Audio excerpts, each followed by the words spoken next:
Kehadiran anak tentu sangat dinanti oleh pasangan yang baru menikah. Ada pasangan yang langsung diberikan keturunan, namun sebagian pasangan justru tak kunjung mendapatkan keturunan meski sudah menunggu bertahun-tahun. Bukan hanya masalah kesuburan saja, tapi bisa jadi disebabkan oleh masalah kesehatan lain.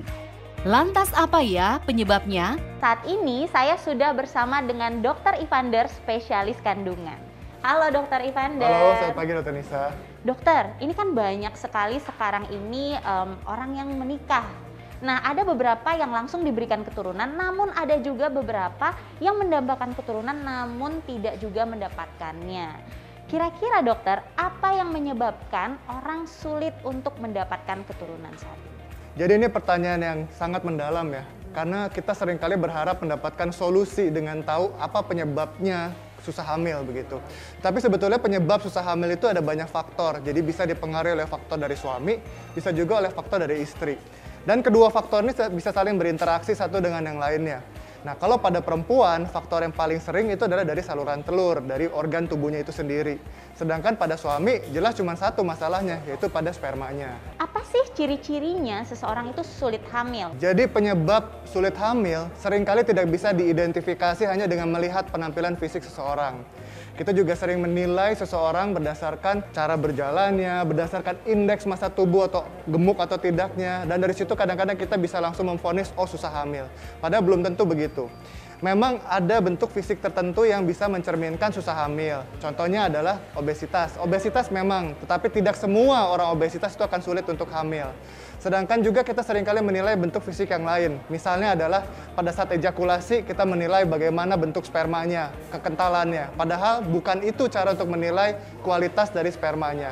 Oleh karena itu pemeriksaan kesuburan memang memerlukan pemeriksaan yang sangat mendetail, pemeriksaan medis yang lengkap dan juga pemeriksaan laboratorium begitu. Ini fenomena yang mungkin sering terjadi di masyarakat. Ketika seorang atau sepasang pasutri tidak kunjung mendapatkan keturunan, biasanya pihak wanita kerap disalahkan. Nah, benarkah seperti itu, Dok? Dan apa kira-kira penyebabnya dan yang harus dilakukan tuh seperti apa? Bahwa memang betul dalam suasana yang patrilineal, kita seringkali melihat perempuan disalahkan akibat susah hamil-hamil begitu. Nah, namun sebetulnya kita lihat penyebab susah hamil itu bisa datang dari laki-laki maupun perempuan. Banyak sekali kasus di mana program hamilnya tidak berjalan seimbang, di mana hanya perempuan saja yang diperiksa. Kita lupa bahwa untuk menghasilkan kehamilan kita membutuhkan laki-laki. Dan itulah pentingnya sperma harus diperiksa. Meskipun kita melihat bahwa banyak yang merasa spermanya tidak bermasalah. Contohnya adalah ejakulasinya banyak, cukup kental, ereksinya tidak ada masalah. Maka merasa bahwa prianya tidak ada masalah, padahal belum tentu. Jadi tetap pemeriksaan kesuburan harus selalu melibatkan dua pihak.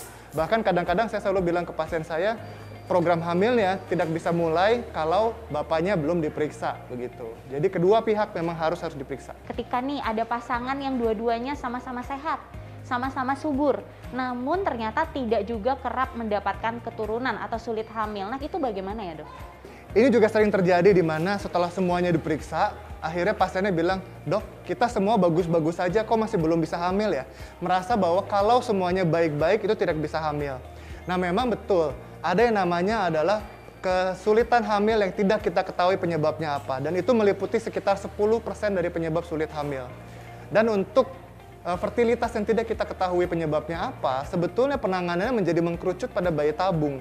Karena kita tidak lagi memiliki opsi untuk memperbaiki sperma karena sudah bagus, atau memperbaiki perempuannya karena semuanya juga sudah bagus. Karena semuanya sudah bagus, maka opsinya seringkali mengkerucut menjadi bayi tabung atau IVF gitu. Nah, biasanya nih ketika seseorang menikah, tidak semuanya mau langsung memiliki keturunan. Jika seseorang menunda untuk memiliki keturunan, kira-kira ada efeknya atau tidak? Jadi kita harus tahu bahwa semua manusia diciptakan memiliki masa subur, baik itu pada laki-laki maupun pada perempuan. Jadi kalau sudah kita melewati masa subur itu, maka kita anggap sebagai sudah mulai kadaluarsa nih. Apa yang kadaluarsa sebetulnya? Kalau pada perempuan, kadaluarsa itu sel-sel telurnya menjadi kadaluarsa. Kalau pada laki-laki, kualitas spermanya mulai menurun begitu. Nah, kemudian kita bicara kadaluarsa, itu juga bukan bicara mengenai jumlah saja, tetapi kita bicara mengenai kualitas. Jadi meskipun jumlahnya masih banyak, belum tentu kualitasnya bagus. Meskipun masih melimpah, belum tentu hasilnya optimal. Nah, kemudian kita juga bicara bukan cuma mengenai telur dan sperma yang bisa habis atau bisa berkurang, kita juga bicara mengenai fungsi. Seperti kendaraan, kalau kendaraan makin lama dipakai, makin tua usianya, maka fungsinya akan semakin menurun. Demikian juga organ-organ kesuburan kita. Itu semua akan mengalami penurunan. Belum lagi pada saat menghadapi persalinan nanti. Nah, oleh karena itu, makanya memang betul bahwa kalau sudah menikah, sebaiknya jangan menunda. Tetapi memang di era yang modern seperti ini, ya kita melihat bahwa seorang perempuan cenderung lebih lama menunda pernikahan, menunda kehamilannya juga untuk mempersiapkan karirnya. Dan inilah yang membuat sebetulnya makin kesini masalah fertilitas semakin banyak, masalah kesuburan makin banyak begitu. Tadi dokter sempat menyinggung soal usia. Kira-kira berapa usia yang subur, dikatakan subur, dan berapa usia yang dikatakan bahwa organ-organnya mungkin sudah tidak sebaik usia subur tadi? Sebetulnya kita menggunakan cut off itu adalah usia 35 tahun. Di bawah usia 35 tahun kita bilang masih memasuki usia reproduksi yang cukup baik. Tetapi di atas 35 tahun kita akan melihat begitu banyak komplikasi yang mungkin terjadi. Baik kesulitan untuk hamilnya, baik komplikasi dalam kehamilannya, kemudian komplikasi dalam persalinannya juga. Dan tentunya kita mengharapkan sebetulnya semua kehamilan terjadi pada usia reproduksi, jangan pada usia yang sudah lebih advance lagi, karena itu akan meningkatkan risiko kemungkinan terjadinya komplikasi. Kalau misalnya setelah menikah nih dok, dan sudah matang secara psikologis dan menginginkan untuk memiliki keturunan, kira-kira tahun keberapa nih kita harus sudah aware, oh kayaknya belum hamil-hamil nih, harus segera memeriksakan diri ke dokter, itu tahun keberapa dok? Yes, jadi sebetulnya kalau kita pakai patokan definisi kapan disebut susah hamil, sebetulnya kalau disebut susah hamil patokannya adalah 1 tahun bila pernikahan dilangsungkan sebelum usia 35 tahun atau 6 bulan bila pernikahan sudah dilaksanakan di atas umur 35 tahun. Nah, jadi kalau sudah 1 tahun hubungan suami istri teratur, nggak LDR-an, nggak jauh-jauhan gitu, ternyata masih belum dapat juga, nah itu cepet-cepet cari dokter, mungkin ada masalah. Nah, atau mungkin saja baru 3 bulan nikah nih, tapi ternyata merasakan ada kesulitan, ada permasalahan. Misalnya kalau haid sakit terus luar biasa begitu loh. Atau mungkin lakinya mengalami kesulitan begitu.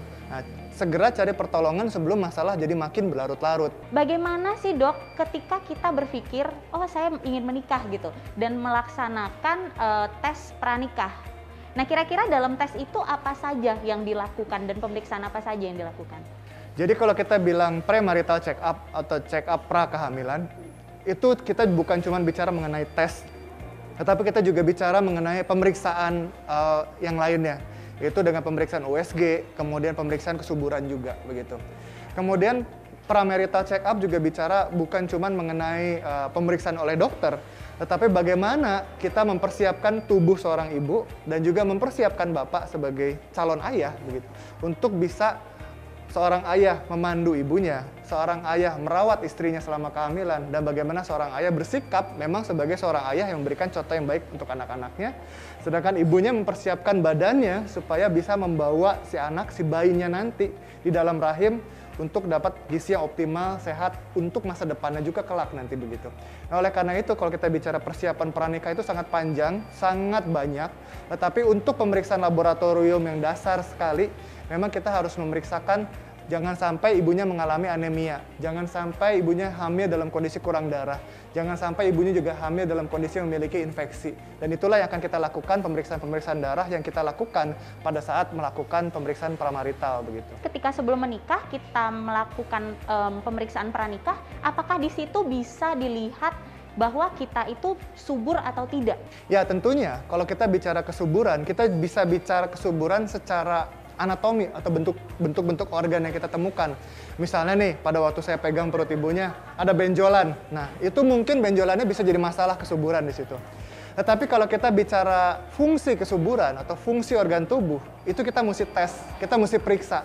Artinya fungsi organ tubuh itu tidak bisa cuma dinilai berdasarkan pegang-pegang, itu mesti dinilai berdasarkan hasil pemeriksaan khusus begitu loh. Jadi kita harus uji apakah dia memang memiliki masalah kesuburan atau enggak begitu. Terima kasih Dr. Evander. Itulah dia tadi bincang sehat saya bersama dengan Dr. Evander.